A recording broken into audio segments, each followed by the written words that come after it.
Capítulo 34. Pensando como servo. Meu servo Caleb pensa diferente e me segue de maneira plena. Números 14 e 24.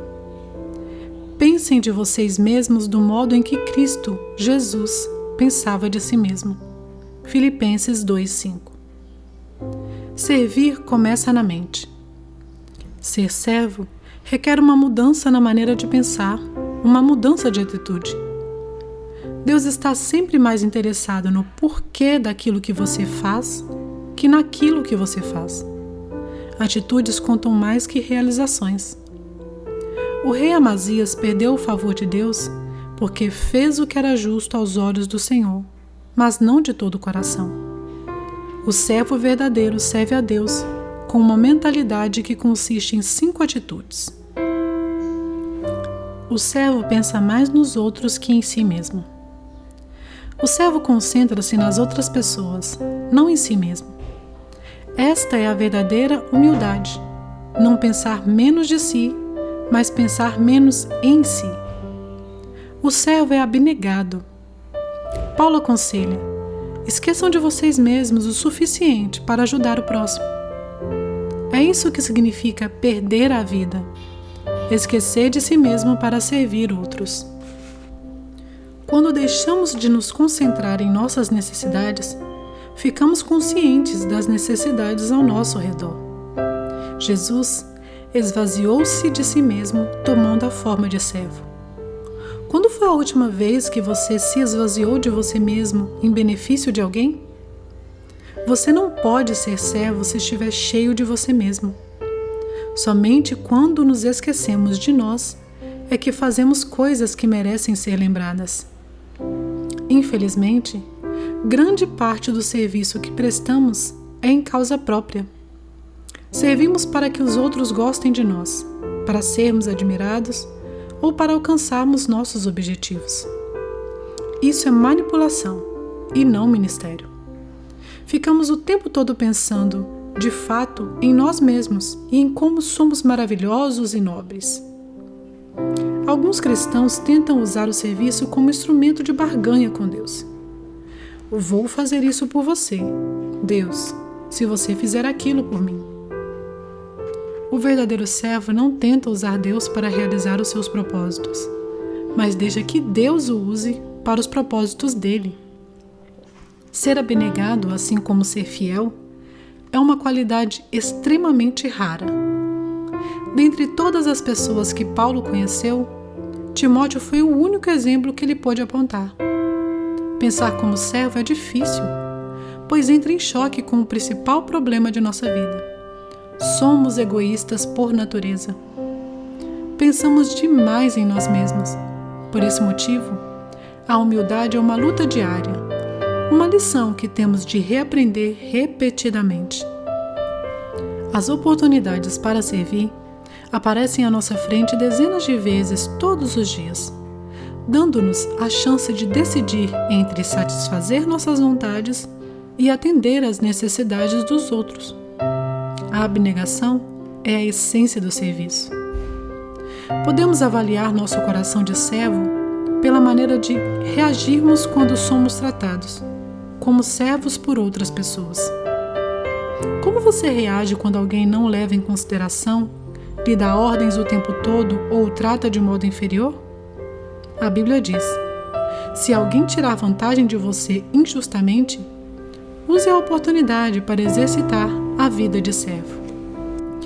O servo pensa como administrador, não como proprietário. O servo está consciente de que todas as coisas pertencem a Deus. Na Bíblia, o administrador era o servo encarregado de gerenciar uma propriedade. José foi esse tipo de servo, quando prisioneiro no Egito. Potifar entregou-lhe a mordomia da casa. Depois, o carcereiro lhe confiou a prisão. Por fim, o faraó pôs a seus cuidados toda a nação. O serviço e a administração caminham juntos. pois Deus espera que sejamos dignos de confiança nas duas coisas. A Bíblia diz: o que se exige de quem tem essa responsabilidade é que seja fiel ao seu Senhor. Como você está lidando com os recursos que Deus lhe confiou? Para tornar-se um verdadeiro servo, você terá de resolver a questão do dinheiro em sua vida. Jesus disse: nenhum servo pode servir a 2 senhores. Vocês não podem servir a Deus e ao dinheiro.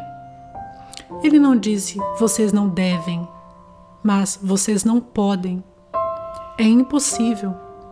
Viver para o ministério e viver para o dinheiro são objetivos que se excluem mutuamente. Qual deles você escolhe?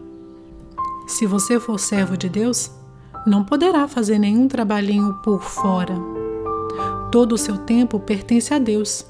Ele exige lealdade exclusiva, não fidelidade de meio expediente. É o dinheiro que tem o maior potencial para substituir Deus em nossa vida. O materialismo é responsável por desviar as pessoas do serviço de Deus mais que qualquer outra coisa. Elas dizem: depois que atingir meus objetivos financeiros, vou servir a Deus. É uma decisão tola, pela qual se arrependerão por toda a eternidade. Quando Jesus é seu mestre, o dinheiro serve você. Mas, se o dinheiro for seu mestre, você se tornará escravo dele. A riqueza não é absolutamente pecado, mas deixar de usá-la para a glória de Deus, sim. O servo de Deus sempre se preocupa mais com o ministério que com o dinheiro. A Bíblia é extremamente clara. Deus usa o dinheiro para saber se você é um servo fiel. Foi por isso que Jesus falou mais sobre o dinheiro que sobre céu e inferno. Ele disse: se vocês não forem dignos de confiança em lidar com as riquezas deste mundo ímpio, quem lhes confiará as verdadeiras riquezas? A forma de você gerenciar o dinheiro afeta a quantidade de bênçãos que Deus derrama sobre sua vida. No capítulo 31, mencionei 2 tipos de pessoas: construtores do reino e construtores de riquezas. Ambos são bons em fazer os negócios crescerem, fechar acordos ou vendas e obter lucro. Os construtores de riquezas continuam a acumular fortunas para si, independentemente de quanto tenham alcançado. Mas os construtores do reino mudam as regras do jogo. Eles ainda tentam ganhar tanto dinheiro quanto for possível, mas fazem isso para distribuí-lo. Usam a riqueza para financiar a Igreja de Deus e a sua missão no mundo. Na Igreja Saddleback, temos um grupo de diretores de empresas e empresários que tentam contribuir da melhor maneira. Por isso, costumam fazer doações na medida de suas possibilidades para promover o reino de Deus. Incentivo você a conversar com seu pastor e iniciar um grupo de construtores do reino em sua igreja. O servo medita sobre o próprio trabalho, não no que os outros estão fazendo. O servo de Deus não fica fazendo comparações. Não critica nem compete com os outros servos ou ministérios. Está muito ocupado realizando a tarefa que Deus lhe designou. A competição entre os servos de Deus é absurda por muitas razões. Estamos todos no mesmo time e nosso objetivo é fazer que Deus seja visto e não nós mesmos. Recebemos diferentes atribuições e cada um tem uma forma exclusiva. Paulo admoesta: não vamos nos comparar uns com os outros, como se um fosse melhor e o outro pior. Temos coisas muito mais interessantes para fazer com nossa vida. Cada um de nós é um ser único. Não há lugar para ciúmes mesquinhos entre servos. Quando você está ocupado servindo, não há tempo para ser crítico. Todo o tempo desperdiçado em criticar os outros poderia ter sido usado no ministério. Quando reclamou para Jesus que Maria não estava ajudando no serviço de casa, Marta perdeu o coração de serva. O verdadeiro servo não reclama das injustiças, não sente pena de si mesmo nem fica aborrecido com os que não servem. Apenas confia em Deus e continua servindo. Não é nossa função avaliar os outros servos do Mestre. A Bíblia diz: quem é você para criticar o servo de alguém? O próprio Senhor determinará se seu servo foi bem-sucedido ou não. E também não é nossa função nos defendermos das críticas. Deixe que seu mestre tome conta disso. Siga o exemplo de Moisés, que se mostrou verdadeiramente humilde quando enfrentou oposição. Ou faça como Neemias, cuja resposta às críticas era simplesmente essa: meu trabalho é muito importante para que eu interrompa agora, a fim de conversar com vocês. Se você serve como Jesus, com certeza será criticado. O mundo e até mesmo grande parte da igreja não compreendem o que Deus valoriza. Um dos mais belos atos de amor demonstrados a Jesus foi criticado pelos discípulos. Maria derramou sobre Jesus a coisa mais valiosa que possuía, um perfume caro.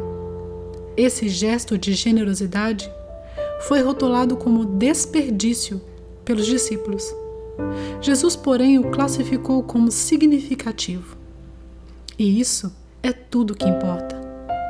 Seu serviço para Cristo jamais será um desperdício, não importa o que os outros digam. O servo edifica sua identidade em Cristo. Por lembrar que é amado e aceito pela graça, o servo não precisa provar seu valor.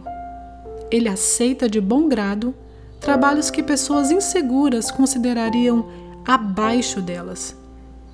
Ao lavar os pés dos discípulos, Jesus dá um dos exemplos mais profundos de serviço que parte de uma autoestima equilibrada.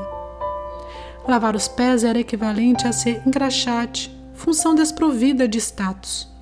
Mas Jesus sabia quem era. Por isso, a tarefa não ameaçou sua autoestima. A Bíblia diz: Jesus sabia que o Pai havia colocado todas as coisas debaixo do seu poder e que viera de Deus. Assim, levantou-se da mesa, tirou sua capa e colocou uma toalha em volta da cintura. Se você pretende ser servo, deposite sua identidade em Cristo. Somente pessoas seguras podem servir. Pessoas inseguras estão sempre preocupadas com a aparência. Temem a exposição de suas fraquezas e escondem-se sob camadas de orgulho e pretensão. Quanto mais inseguro você for, mais desejará que as pessoas o sirvam e mais necessitará da aprovação delas. Henry Nouwen declarou: para sermos úteis aos outros, temos de morrer para eles, ou seja, temos de deixar de medir nossa importância e valor pelos parâmetros dos outros. Dessa forma, ficamos livres para manifestar misericórdia. Quando você fundamenta seu valor e sua identidade no relacionamento com Cristo, fica livre das expectativas dos outros, e isso permite que você realmente o sirva melhor. O servo não precisa cobrir a parede com placas e troféus para confirmar seu valor. Ele não insiste em ser tratado por títulos, nem se envolve em mantos de superioridade. O servo considera irrelevante os símbolos de status e não mede o próprio valor pelo que realiza. Paulo lembra: você pode gloriar-se de você mesmo, mas a única aprovação que conta é a do Senhor. Se alguém teve grandes chances na vida de se gabar de suas realizações pessoais, esse alguém foi Tiago, meu irmão de Jesus. Ele detinha as credenciais de quem convivera com Jesus na condição de irmão. Ainda assim, na introdução de sua carta, ele se refere a si mesmo como servo de Deus e do Senhor Jesus Cristo. Quanto mais próximo você estiver de Jesus, menos precisará se autopromover.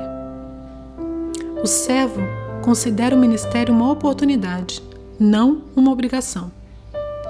Ele gosta de ajudar pessoas, de suprir necessidades e de exercer o ministério. Ele serve ao Senhor com alegria. E por quê? Porque ama o Senhor, reconhece sua graça, sabe que servir é a mais alta função da vida e tem ciência de que receberá uma recompensa. o Pai honrará e recompensará qualquer um que me servir. Paulo acrescenta: Ele não se esquecerá do trabalho duro que vocês realizaram por Ele, nem do amor que lhe demonstraram ao cooperar com os outros cristãos. Imagine o que aconteceria se 10% dos cristãos em todo o mundo levassem a sério o papel de servo. Imagine todo o bem que poderia ser feito. Você está disposto a ser uma dessas pessoas? Não importa a sua idade, Deus vai usá-lo logo que você começar a agir e pensar como servo. Albert Schweitzer declarou: Entre todos vocês, as pessoas realmente felizes são aqueles que aprenderam como servir. 34º dia.